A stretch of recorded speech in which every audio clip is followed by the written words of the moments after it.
اللہ کی مخلوق میں سب سے بدترین کوئی شخص ہے تو اس کو امین القادری کہا جاتا ہے۔ ہمارے لیے اتنے القابات نہ کہا کرو۔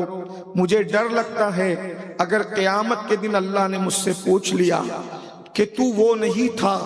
اور تیرے سامنے مائک پر لوگ تجھے وہ کہتے تھے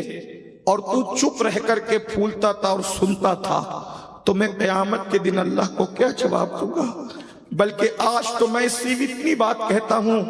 جو ہمارے مرشد حضور مجاہد ملت نے کہا تھا کہ قیامت کے دن جب اللہ میرے گناہوں کی وجہ سے مجھے جہنم میں داخل کرنے کا حکم دے گا تو میں اللہ سے اتنی عرض کر دوں گا، مولا کم سے کم اس پر نظر فرما دے جو تیرے بندے میرے ساتھ حسن ظن رکھتے تھے، ان کے حسن ظن کے صدقے اللہ میری مغفرت کر دے۔ لوگ کہتے ہیں کہ تم لوگ بڑے لوگ ہو، میرے امام کے امام، ہمارے اماموں کے امام، ہمارے مرشدوں کے مرشد سیدنا امام جعفر صادق جب ان سے کوئی مصافحہ کرتا تو امام جعفر صادق اس کا ہاتھ پکڑ لیتے اور ہاتھ پکڑ کے کہتے، بول، اگر قیامت کے دن اللہ نے تیری مغفرت کر دی تو تو قیامت کے دن میری سفارش کر کے مجھے بخشوائے گا؟ لوگ کہتے آپ تو سید ہیں، امام جعفر صادق کو کہتے آپ تو سید ہیں، اور لوگوں کا ہاتھ پکڑ کر کہتے، بول، قیامت میں تیری بخشش ہوگی تو تو میری سفارش کرے گا اللہ کی بارگاہ میں اور اللہ سے مجھے بخشوائے گا، اور اگر میری مغفرت ہو گئی تو میں تجھ سے وعدہ کرتا ہوں کہ میں تجھے بخشوا لوں گا۔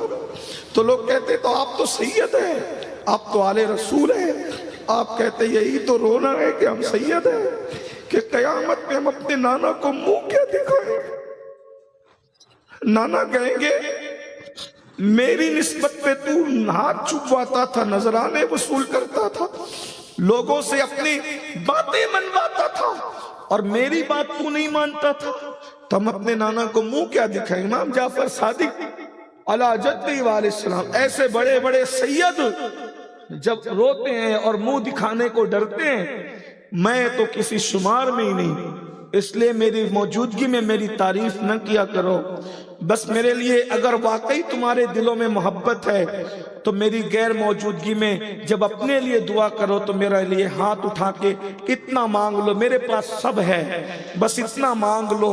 کہ امین القادری کا خاتمہ ایمان پر مدینہ منورہ میں ہو جائے، بس۔